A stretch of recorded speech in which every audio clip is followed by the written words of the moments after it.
열왕기하 15장 1절에서 12절까지 말씀을 교독합니다. 이스라엘 왕 여로보암 제27년에 유다 왕 아마샤의 아들 아사랴가 왕이 되니 그가 왕이 될 때에 나이가 16세라 예루살렘에서 52년간 다스리니라. 그의 어머니의 이름은 여골리아라 예루살렘 사람이더라. 아사랴가 그의 아버지 아마샤의 모든 행위대로 여호와 보시기에 정직히 행하였으나 오직 산당은 제거하지 아니하였으므로 백성이 여전히 그 산당에서 제사를 드리며 분향하였고 여호와께서 왕을 치셨으므로 그가 죽는 날까지 나병 환자가 되어 별궁에 거하고 왕자 요담이 왕궁을 다스리며 그 땅의 백성을 치리하였더라. 아사랴의 남은 사적과 행한 모든 일은 유다 왕 역대 지략에 기록되지 아니하였느냐. 아사랴가 그의 조상들과 함께 잠에 다윗성에 그의 조상들과 함께 장사되고 그의 아들 요담이 대신하여 왕이 되니라. 유다의 왕 아사랴의 제38년에 여로보암의 아들 스가랴가 사마리아에서 6달 동안 이스라엘을 다스리며 그의 조상들의 행위대로 여호와 보시기에 악을 행하여 이스라엘로 범죄하게 한 느바세 아들 여로보암의 죄에서 떠나지 아니한지라. 야베스의 아들 살룸이 그를 반역하여 백성 앞에서 쳐 죽이고 대신하여 왕이 되니라. 스가랴의 남은 사적은 이스라엘 왕 역대 지략에 기록되니라. 여호와께서 예후에게 말씀하여 이르시기를 내 자손이 4대 동안 이스라엘 왕위에 있으리라 하신 그 말씀대로 과연 그렇게 되니라. 아멘. 할렐루야. 하나님의 크신 은혜와 평강이 오늘도 변함없이 여러분 가운데 가득 넘치기를 주님의 이름으로 축원합니다. 오늘 말씀 1절부터 7절까지 나오는 이 유다 왕 아사랴는 우리에게 우시아라라고 하는 이름으로도 친숙해져 있다. 제가 말씀을 드렸습니다. 이 아사랴는요, 오늘 말씀 보니까 무려 52년 동안 제위에 있죠. 그러면서 이 남유다가 매우 그 시절에 강성해집니다. 이 북왕국의 여로보암 2세만큼은 미치지 못했다고 학자들은 이야기합니다만은 그래도 상당한 세력을 유지한 것은 분명한 사실이고요. 그래서 이제 당시에 북이스라엘의 여로보암의 영토와 그리고 남유다의 이 아사랴의 우시아의 영토 다 합치면 이게 지금 예전에 다윗과 솔로몬 시대의 그 영토만큼 그 필적한 수준이었다. 그러니까 이제 마치 이제 중흥기와도 같은 그런 시절이 이 북왕국의 여로보암 그리고 남왕국의 우시아의 이 시대였는데요. 그런데 이제 열왕기서에서는요 14장에 그 여로보암 2세의 그 치세도 별로 큰 그 업적에 있어서 관심을 기울이지 않았는데 이 아사랴도 마찬가지로 그렇게 뭐 영토 확장에 대해서 관심이 있어 보이지 않습니다. 그러니까 두 왕 모두 다 아주 오랫동안 제위에 있었고 또 세력이 강했는데 그거에 비해서는 굉장히 간략하게 기록이 돼 있죠.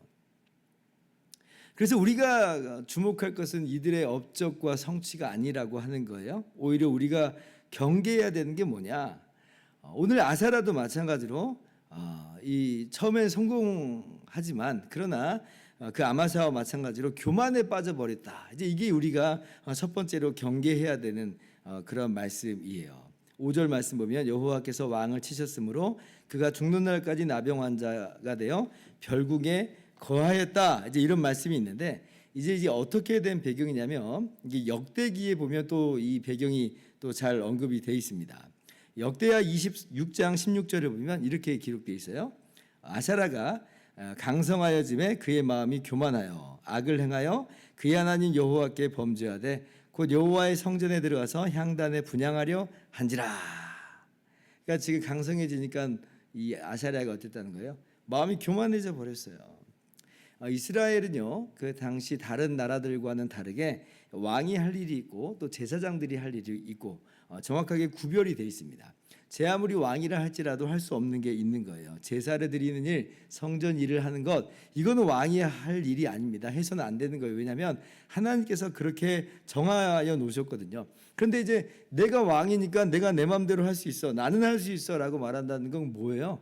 하나님 말씀을 순종하지 않는다는 것이고 하나님을 무시한다는 거죠. 자기가 하나님 자리에 마치 앉아있는 그런 형국이 된 것입니다. 이게 교만이죠. 아사랴가 근데 딱 그랬다는 거예요. 제사장들이 말렸어요. 이건 제사장들만 하는 겁니다. 하나님이 그렇게 구별하셨습니다. 근데 이제 아사랴가 화를 내요. 그때 이런 발칙한 이렇게 화를 낸 거죠. 그때 이제 나병이 든 거예요. 그때 그러니까 하나님이 치셨다라고 하는 오늘 말씀이 바로 그 내용입니다. 그래서 나병이 발병해가지고 죽는 날까지 별궁에 이제 격리가 돼야 됐고 또 죽을 때도 이제 나병 환자다 보니까 왕들의 묘실에 들이지 못하고 인접한 땅에 묻혀야만 하는 이제 그러한 안타까운 그 결말이 이제 이 아사랴의 인생의 마지막이었어요. 그래서 우리가 주일날에도 함께 나눈 그 내용인데 이 교만이라고 하는 건 정말 너무나 치명적이에요. 그러니까 아마사도 그렇고 아사랴도 그렇고 강성할 때에 성공할 때에 도리어 교만이라고 하는 게 찾아오기 마련이거든요. 근데 그때 우리가 의식하지 않으면 우리가 정말 주의하지 않으면 그 교만이라고 하는 것에 잠식돼 버린다. 내가 교만의 진지조차도 모르게끔 잠식돼 버린다라고 하는 거예요. 그래서 강성하게 하시는 거 축복이죠. 그러나 반드시 그때에 더불어서 내가 혹시 그것 때문에 교만에 빠지지는 않는가 항상 주의하면서 우리가 항상 하나님 앞에서는 항상 정말 죄인이라고 하는 것을 기억하면서 예수님의 십자가 공로로만 우리가 하나님 앞에 설 수 있다고 하는 그러한 이 복음의 진리 안에서 견고히 있어서 우리의 마음을 항상 겸손함으로 가져가기를 힘써야 될 것입니다. 그렇게 겸손하게 살아가시는 저와 여러분 되기를 주님의 이름으로 축원합니다. 그리고 이제 8절에서부터는 다시 이제 북왕국의 이야기로 이제 넘어가죠. 이제 여로보암이 죽고 그 아들 스가랴가 왕위에 올랐다. 이제 그렇게 기록이 돼 있어요. 그런데 오늘 말씀에서 깜짝 놀라는 사실이 뭐예요? 왕위에 오른 지 6개월 만에 신하가 반역을 일으켜가지고 신하의 손에 의해서 처형을 당했다는 거예요. 처형을 당했다. 10절에 보니까 살룸이라고 하는 사람이 그를 반역하여 백성 앞에서 쳐 죽이고 이 살룸이 대신하여 왕이 됐다라고 하는 거예요. 참 깜짝 놀랄 만한 일이죠. 여로보암이 41년 동안 다스리면서 그때 이 북이스라엘이 정말 강력한 나라가 됐다고 했는데 그 아들인 스가랴가 왕위에 오른 지 고작 6개월 만에 이렇게 반역이 일어나고 처형당해서 죽임을 당하는 그런 일이 있게 됐어요. 여로보암 2세의 그 영화가 그냥 순식간에 끝난 거예요. 순식간에 끝나버렸어요. 자, 그런데 이것이 어떻게 해서 이렇게 되는 것이냐라고 할 때에 물론 그 안에 역학관계가 있지만 궁극적으로는 이것이 이제 하나님께서 말씀하신 대로 이루어진 거다라고 성경이 오늘 분명하게 교훈하여 주시죠. 12절 보니까 여호와께서 예후에게 말씀하여 이르시기를 내 자손이 4대 동안 이스라엘 왕위에 있으리라 하신 그 말씀대로 과연 그렇게 되니라. 그러니까 열왕기하 10장 30절에 예후가 아합의 집을 멸할 때에 하나님께서 정말 잘했다라고 하면서 네 자손이 이스라엘 왕위를 이어 4대를 지내리라 이렇게 말씀하셨었거든요. 근데 정말 오늘 말씀 보니까 스가랴가 왕위에 오르고 그리고 바로 죽임을 당하면서 예후 이후로 4대가 다 끝나버린 거예요. 4대가 다 지나가 버렸어요. 예후 왕조 뭐 아합 가문만큼은 아닙니다만은 그러나 비극적인 그런 종말을 이제 겪는 걸 보면서 참 인생이 허무하다, 정말 헛되다 이렇게 깨닫습니다. 여로보암이 이렇게 금방 끝나버릴 줄 알았겠어요. 정신 차리고 그러면 뭘 했겠어요? 하나님을 섬기고 하나님 말씀을 순종하면서 나갔을 텐데, 근데 이제 여로보암도 그렇고 그 아들 스가랴도 그렇고 마치 이것이 자기가 일궈놓은 성공인 것 마냥 한껏 교만해져 있으면서 또한 동시에 우상도 섬기잖아요. 금송아지 우상을 섬겨요.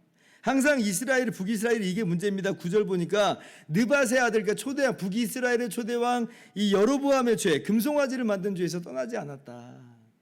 그러니까 우리가 두 번째로 적용하면서 주의해야 될 건 뭐냐면 우리 안에 혹시 헛된 우상을 들여다 놓고 있는 것은 아닌가. 우리가 눈에 보이는 우상을 섬기는 사람들은 분명히 아닙니다만은 그러나 하나님을 빙자하여 혹시 다른 것들을 우상으로 우리가 교묘하게 그렇게 떠받들고 살아가는 것은 아닌가.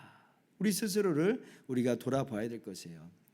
그것이 마치 성공을 가져다주고 그것이 영원히 우리를 정말 어떻게 보면 뭐 행복하게 해줄 거라고 생각하는 그런 모든 것들, 어쩌면 그게 다 우상이죠. 오늘 여로보암의 이 마지막에 이 영화의 끝을 보시면서 그 아들 스가랴의 이 6개월의 이 짧은 통치를 보면서 우리가 정말 그런 것들을 분명히 깨달을 수 있기를 바랍니다. 누가 이럴 줄 감히 알았겠어요. 그러나 이 땅에 영원한 것은 없어요. 변하는 건 없어요. 오직 하나님의 말씀만 영원하고 하나님의 말씀대로 거듭난 그 영혼만이 영원한 생명을 누리는 것이지, 이 땅에서의 것들이 마치 그것이 우리를 영원히 행복하게 하고 영원히 잘되게 한 것처럼 그렇게 생각하고 그걸 추종한다면 그게 바로 우상이다. 우리가 꼭 오늘 말씀을 기억했으면 좋겠습니다.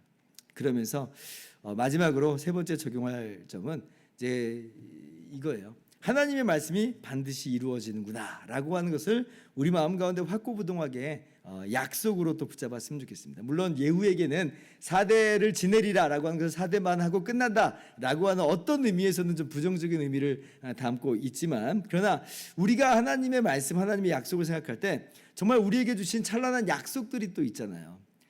예수님께서 다시 오시고 예수님이 다시 오실 때에 우리 가운데 영광의 나라를 주신다라고 하는 그 약속이 우리 앞에 또 놓여 있어요. 마치 예후에게 4대를 지내리라 하시는 그 말씀과도 같이 우리에게도 우리의 미래에 대해서 분명하게 말씀해 주셨는데, 그것은 주님이 다시 오실 때 우리가 영원한 하나님 나라 새하늘과 새 땅에 거하게 될 것이다 라고 하는 거예요. 그러면 우리는 오늘 말씀 속에서 예후의 일생 속에서 이게 반드시 이루어져 있는 걸 보잖아요. 그러면 우리의 일생 속에서 하나님의 약속은 마찬가지로 반드시 이루어진다라고 하는 굳은 믿음을, 우리가 신뢰를 좀 가지고 정말 그러한 약속을 받았기 때문에 이미 기뻐하고 즐거워하면서 춤추고 노래하면서 그렇게 기쁨 가운데 살아가는 우리 모두가 될 수 있기를 바랍니다. 이게 세 번째 교훈이에요.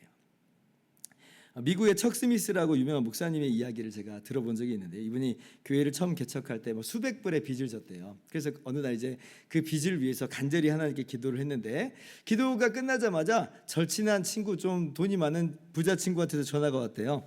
그러면서 내가 약간의 돈을 붙여주겠다, 필요한 것에 써라라고 하는 거예요. 그래서 그 금액을 들어보니까 지금 내가 빚진 것보다 더 많은, 조금 더 많은 금액을 보내주겠다라고 하는 거예요. 그러니까 얼마나 이게 마음이 정말 기쁘겠어요. 그래가지고 전화를 끊고 나서 부엌에서 일하고 있는 그 아내를 끌어안고 막 덩실덩실 춤을 췄대요. 얼마나 신이 났겠어요. 친구가 돈을 보내준다고 하니까, 빚을 갚을 수 있다고 하니까 덩실덩실 춤을 췄죠. 근데 그때 이제 하나님의 그 말씀이 잔잔히 이제 자기에게 부딪혀 오는 것 같더래요. 이런 마음이 좀 들더래요. 왜 그렇게 덩실덩실 춤을 추냐라고 하나님이 마치 그러신 것 같다는 겁니다. 대답을 속으로 또 하죠. 친구가 돈을 보내준다고 했으니까 신이 나죠.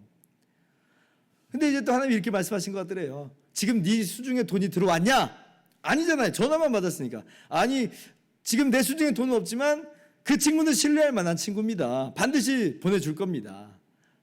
그때 하나님께서, 그러면 내가 너와 영원히 함께 한다는 그 약속, 내가 속히 다시 오리라, 새하늘과 새 땅을 그렇게 영원히 허락하겠다는 그 약속은 어떻게 받아들이느냐, 이제 이런 마음이 딱 들더라는 거예요. 그렇죠? 돈을 보내준다는 그 약속에 덩실덩실 춤을 추잖아요. 근데 하나님께서, 주님이, 예수님이 우리와 영원히 함께 하신다는 그 약속 안에서 하나님이 영원한 새하늘과 새 땅을 우리 가운데 허락하신다는 그 약속을 가지고 우리가 과연 덩실덩실 춤을 추는가? 그 너무 먼 미래와도 같고, 그거 정말 그렇게 될지 안 될지도 내가 100% 장담 못하겠고, 혹시 그런 모습을 우리가 취하고 있지는 않는가라고 하는 충격을 우리가 좀 받았으면 좋겠어요. 오늘 하나님의 말씀은 반드시 이루어집니다. 하나님 신실하셔요. 영원히 우리와 함께 하시고, 그리고 마침내 주님 다시 오실 때에 새하늘과 새 땅을 우리 가운데 허락하여 주십니다. 그러므로 우리 당장의 삶의 모습에 우리가 이 땅에서 무슨 찬란한 어떤 부귀와 영화를 누리지 못한다 할지라도 하나님의 약속 붙잡고 이미 누리면서 즐거워하면서 즐기면서 그렇게 믿음으로 걸어가는 저와 여러분 모두 되기를 주님의 이름으로 축원합니다. 기도하겠습니다.